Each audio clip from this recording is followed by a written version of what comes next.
Hey everyone, welcome to the Simic Warp Control deck recap. I posted a few matches on this so far in the past couple of weeks, so I hope you've seen them. But before watching the recap video, I strongly suggest you watch the deck tech video that I posted a couple of weeks ago. I'll put a link in the description and I'll also post a link at the end of the video. Stay tuned for that. I mean, it's going to make sense because I'm not going to go too in depth on the deck itself in this video. I'm just going to be recapping, giving you my thoughts on my experiences with the deck and, adjustments I've made to the deck as I grinded with it. So, let's start with the core. The main changes I made here is that I was before running a split of, 3 Jason Mind Sculptor and 3 Tamios. I've actually now increased my Tamio count to 4. I cut my Jace count to 2. I think this makes the most sense in the Simic version of this deck because Tamio is your main centerpiece here, whereas in the Teamer version, Ren and 6 also plays a very strong role in abusing Time Warp. Realistically speaking, Jace is not really there to abuse Time Warp as much as Tamio is. Jace might be there to help you set up the top of your deck and all that, but it's not critical to the Time Warp plan. So I figured increasing my Tamio count makes a lot more sense. I actually enjoyed drawing multiple Tamios in my games, and I believe that there's at least one match that I posted where I show you that, because that allows me to more aggressively use the -3 ability and not be worried about losing Tamio because I have a backup plan. I have a backup Tamio in my hands, so I think 4 makes sense. The only other changes I made were to the lands, so everything else in the deck essentially stayed the same because I think it worked perfectly well. The main change I made here, and this is mostly because of viewers, now I tend to stay away from lands like Mystic Sanctuary. I am very much averse to cards, to lands that come into the battlefield tapped oftentimes without me having a say in it. Botanical Sanctum and that type of land, the check land, are my main exceptions. But generally speaking, Mystic Sanctuary or any other land card that comes in the battlefield tapped at all times or almost all the time or has some insane requirement, I stay away from. I want my mana to work when I draw it, when I put it on the battlefield. I don't want my mana to have some insane restrictions because almost, at least in my opinion, most of the time, the upside is not worth the downside. Again, that's just maybe more my playstyle than yours, but I try and stay away from cards like Mystic Sanctuary.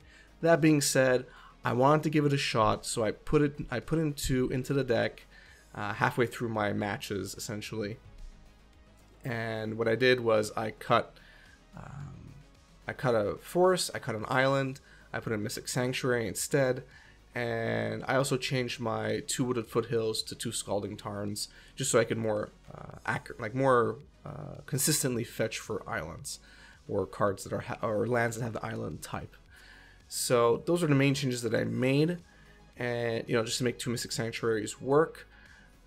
I'm 50-50 on it. Yeah, it's cool. I mean, it does have a powerful effect, I have to admit. I can't completely poo-poo Mystic Sanctuary, but the requirement of having 3 islands on the battlefield for it to come into play untapped and actually using its ability is kind of high in a 3-color deck, in my opinion.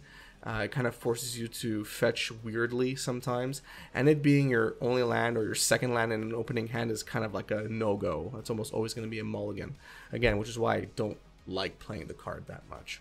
But it worked, so I kept it in there, and it was in there in the last version of the deck that I played, and that's the change I made. So I think I spent too much time on Mystic Sanctuary, but I want to give you my thoughts on why my mana bases in general look the way they do. So let's get to the matchups, starting with combo. So my analysis here is going to be very similar to the analysis that I have in the Teamer Warp Midrange recap. I don't know if I posted that before this one or I'm going to be posting it after, but they're only going to be like a couple of hours apart from each other, so stay tuned for either one. For combo decks, though, I actually feel like Simic Warp Control is a lot better suited. We pack a lot more permission in the main, so I feel like we're a lot, we're ready for a lot of the type of combo decks that we are going to face. The Primeval Titan decks might be a bit more of a problem. We don't run Blood Moon, obviously. I run Spreading Seas in my sideboard, and Spreading Seas will do its job. It's not as big a hoser as Blood Moon is, but it'll work. As long as you're able to counter your Primeval Titan, you're pretty much going to be okay. Being able to force a negation of Summoner's Pact or whatever, that's going to work as well. So I feel like the combo matchup is actually much better in the Simic version than it is in the Teamer version.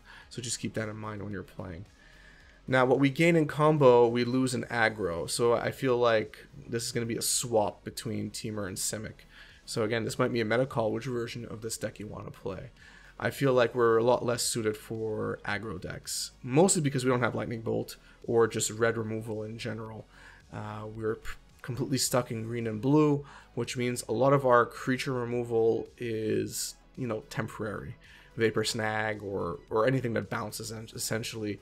You know, you're bouncing the creature away, which buys you a turn, which buys you, you know, a combat phase. But that creature is most likely going to come back down.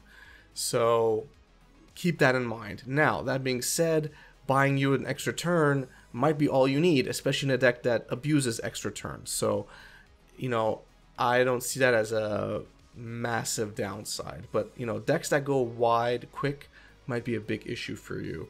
And you might want to adjust your main deck or your sideboard accordingly for that.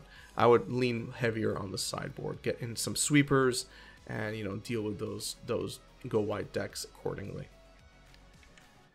Big mana decks.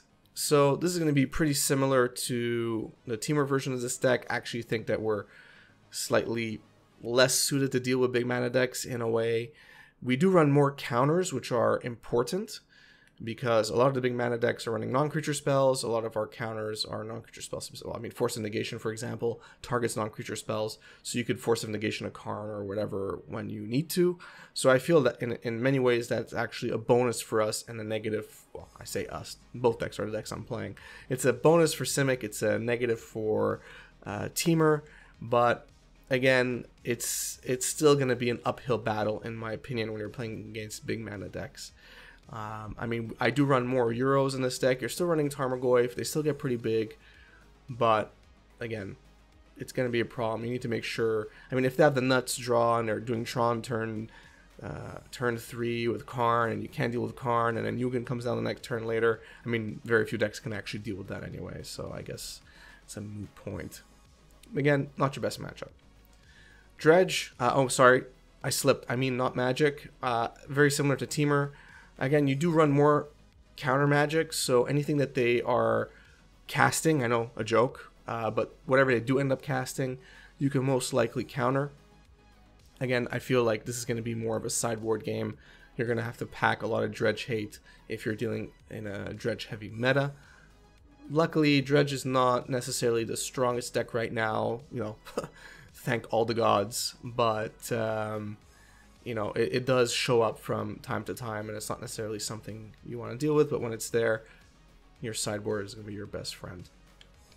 Control decks. So, in the Temur recap video, which is either coming in the future or the past, I mentioned that control matchups were 50-50. They weren't the best, weren't the worst. I feel like, again, in our case with Simic, we are a lot better prepared to deal with control because we have counters of our own.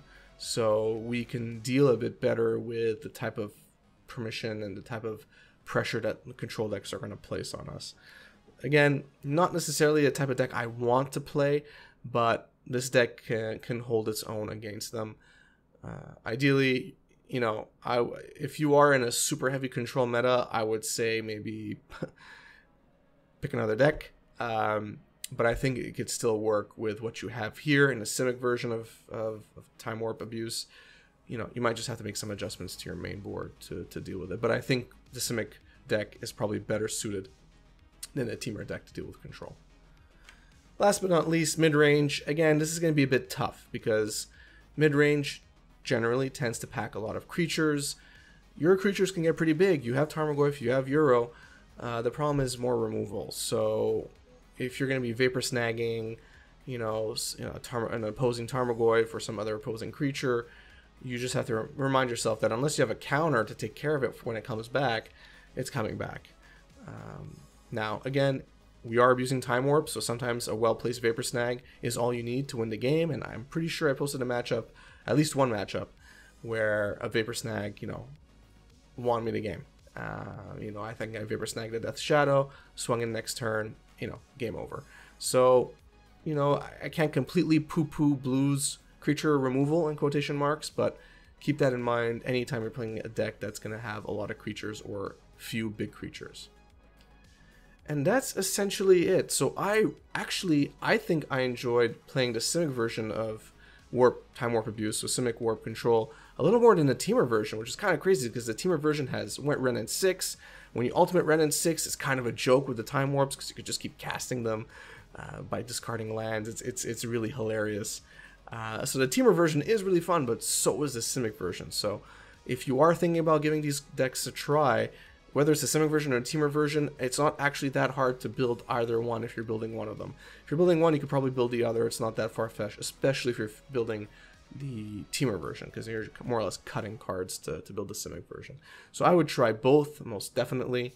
I had a lot of fun. If you put into practice, you'll see it gets pretty fun. Some games become really hard because you got to sequence correctly, and if you see some of the matches that I posted up, you got to think sometimes. I don't like taking long turns.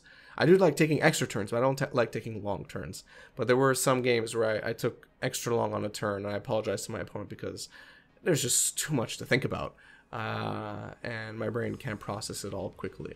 But if you like decks like that, Simic Warp Control, Teamer Warp Midrange, try them out. They are fun.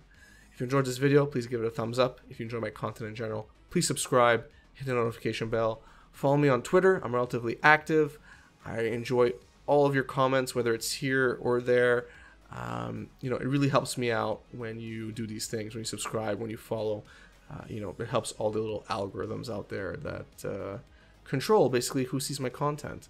And of course, thank you to all the patrons that are currently supporting me. I really appreciate it. Monetary support, non-monetary support, I don't really care how it comes in. I love it all. Thanks and have a good one.